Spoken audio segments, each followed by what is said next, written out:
pretty authentic life, but with just insanity going It's so on. good. Of course, probably what every podcast is talking about this week's moving on from GTA. What every podcast is probably talking about this week is Avengers: Infinity War. Yeah, probably gonna go see it tomorrow morning. Yeah, I have not seen it yet. I'm going to see it. If you listen to the show at any amount of time, you know that we're never there opening night because No. we'll end up killing somebody. We'll punch somebody in the face, and I can't stand to sit in. I mean, I that's my weird thing, I guess, but I just can't stand sitting in a crowded theater of me people. neither. Like, I feel like I'm just closed in and have to like sit uncomfortably the whole time. And I'm Yeah, a big dude. I can't. I'm 6'2", and I got and it's hard to. It's already uncomfortable to like sit there. I'm pretty tall, and in the way, I'm just length arms and legs everywhere. So it's like it's kind of hard to the little movie theater. Well, at least here. And then you get a crowd of people around me. It just feels that much smaller, and I feel like I'm that much more cramped in, where I got to keep my elbows in and everything.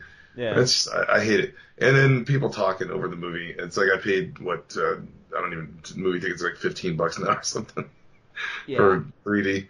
I don't even know. I haven't been into a theater in so long. And when I usually go, it's somebody gives me like a movie pass to go. I don't even know how much it costs. No, no, But but yeah, it's we'll a pain in the ass most of the time. we'll end up seeing it. This is when I do it. I do plan on going to the theaters to see. Probably take the boy maybe next weekend. We'll see. But movie I did watch, and I've been excited to talk about this for the last couple of weeks because the last couple of weeks have been the interview shows. I'm excited to talk about this. If you remember, Chief, I know you remember. It's so hard to tell how many episodes ago it was because we're on the countdown. We're on the fucking countdown to 200 right now. Yeah, we're Uh, pretty close. What are we like this is like 180? 187 right now. This is like episode Yeah. 187, 186, something like that. But but so a few episodes ago, basically when it came out on Netflix, that we did an episode where I talked about the Death Note live action film on Netflix, Yeah. and how much I fucking detested that piece of shit. How it was nothing like Death Note. It was a garbage fucking That's what movie. almost everybody that I know that likes Death, everybody at the con said the same thing. Everybody that we've talked to on the show or anybody on Twitter, almost everybody I've ever seen that's seen it says it blows because of that very reason. So recently it was released. Funimation released it here in the United States. It was out in Japan for a little bit, but they did a live action movie of Tokyo Ghoul. Oh yeah, Uh, that's right. You've been waiting to watch that. You yeah, had that since the con. yeah. I don't know if you know much about Tokyo Ghoul, Chief. If you know what it's about, No, I will. You told me little bits about it. I just know you really want that mask. I do want the mask. Oh God, I want Kaneki's mask so fucking We bad. saw one too at the thing, and The thing is, the I got a guys big were. neck. I have like a thick neck. Those are made for like skinny necks. I don't have a. I'm as classy Freddie Blassie would say. I'm not a pencil neck geek. I'm a thick neck geek. Your wife knows her way around That's true. fabricating things. That is So, true. So the premise of Tokyo Ghoul, for those of you who may not be in the know, and explain it to Chief as well, is it's an alternate world where there are two types of people. There are humans, and then there are ghouls. All right, ghouls look like humans, but they cannot sustain themselves on human food. They have to. The only way they can sustain themselves is on human flesh and blood. Okay, so so it's like the Santa Clarita Diet. oh no, Santa Clarita Diet is so different, and I love Santa Clarita Diet. Have you started that shit yet? Because that No, shit is not yet. fucking good. Just my wife's about killing me to see it. It's She so wants to. good. You gotta There's watch it, just dude. so much shit I gotta watch all the time, and I gotta read comics. I know you gotta It's watch it, bro. balance. You It's gotta it's watch it, though. balance. All right, so you got the ghouls and you got the humans, and the humans, because the ghouls have to sustain themselves on human flesh. Most ghouls just kill. They kill innocent humans to feed because they have to survive.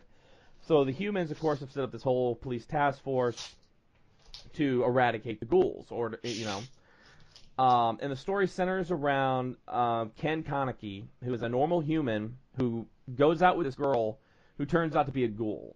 And she bites him and all that other stuff, but she ends up getting killed. He ends up getting critically injured by falling beams at a construction site.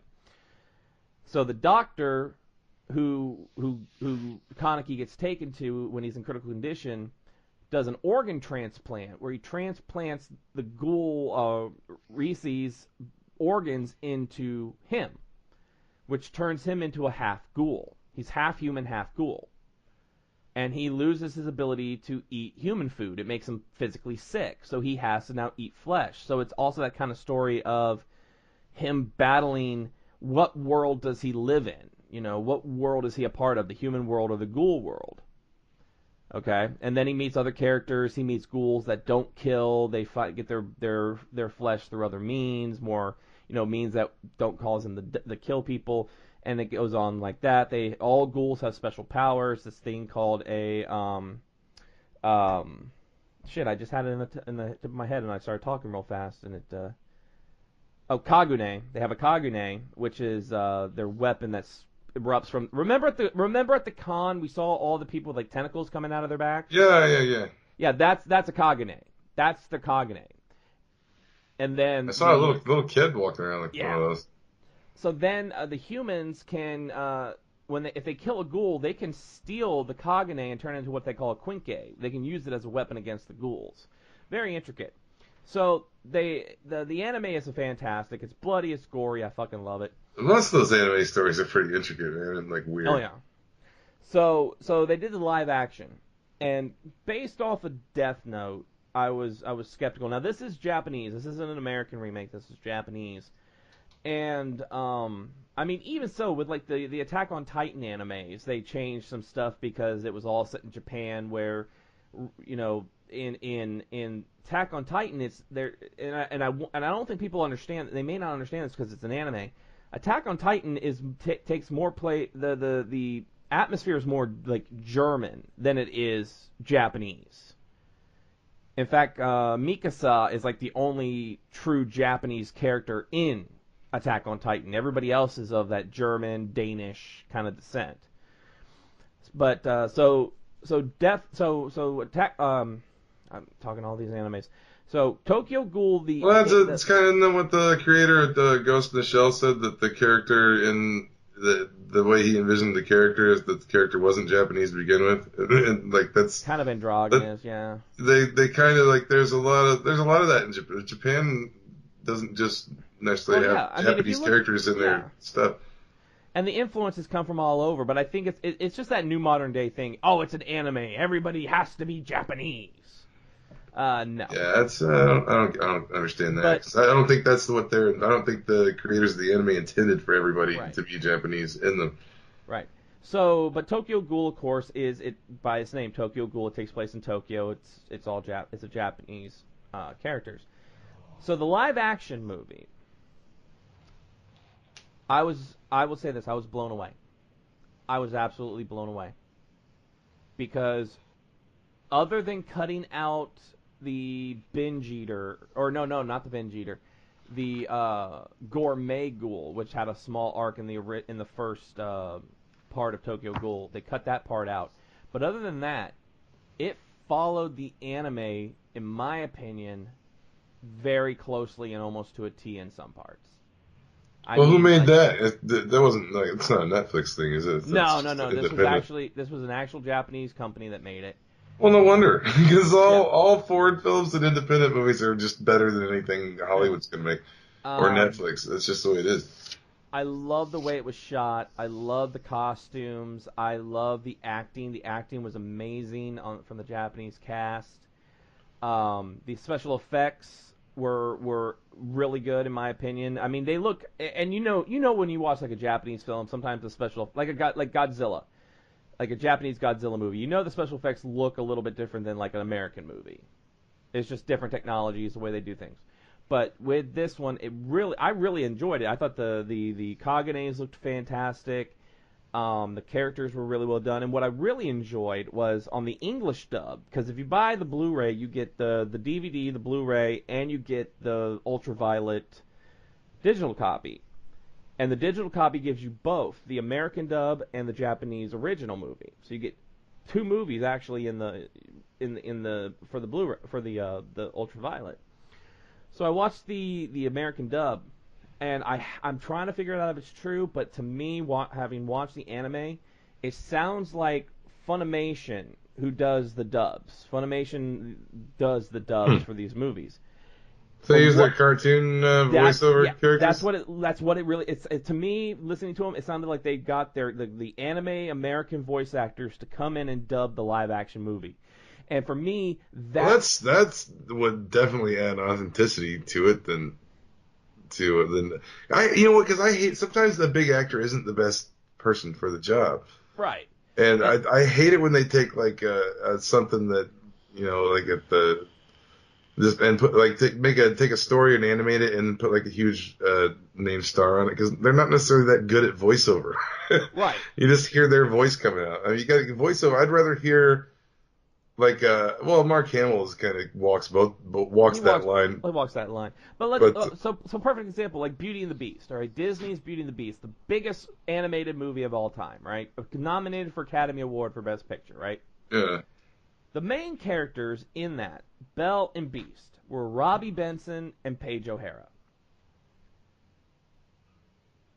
I mean, and they've done a lot of stuff, but Robbie Benson's an obscure name to throw back from the past. I remember my sister he was like a teen idol when he was young, and my sister had like pictures of him and shit. Yeah.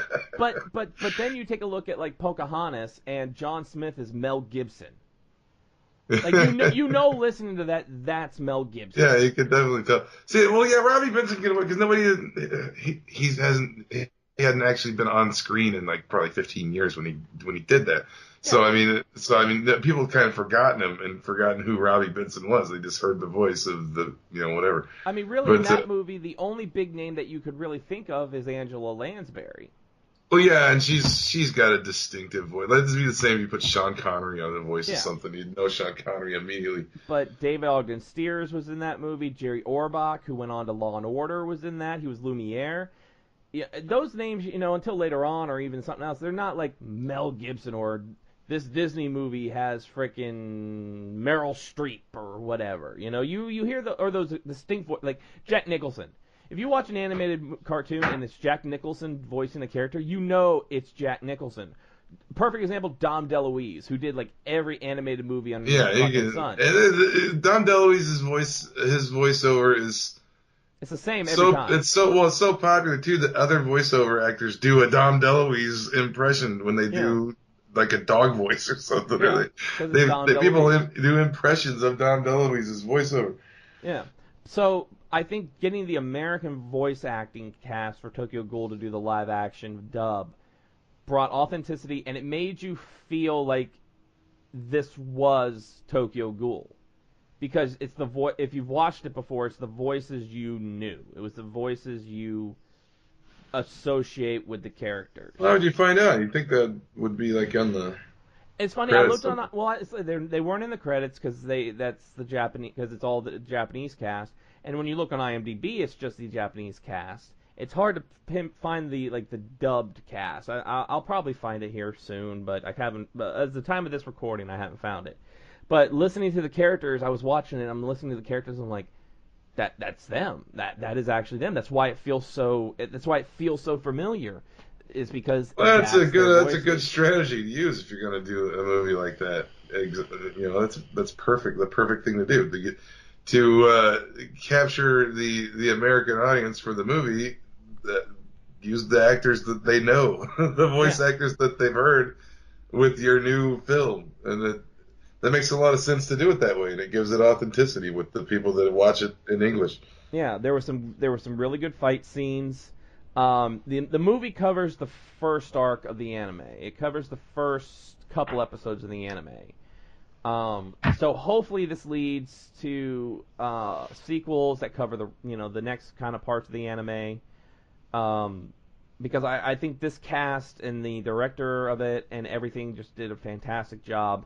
So I would highly recommend, if you got like a streaming service, Prime or Vudu or something like that, go get Tokyo Ghoul. If you're into anime, if you're into those Japanese movies, really, really good.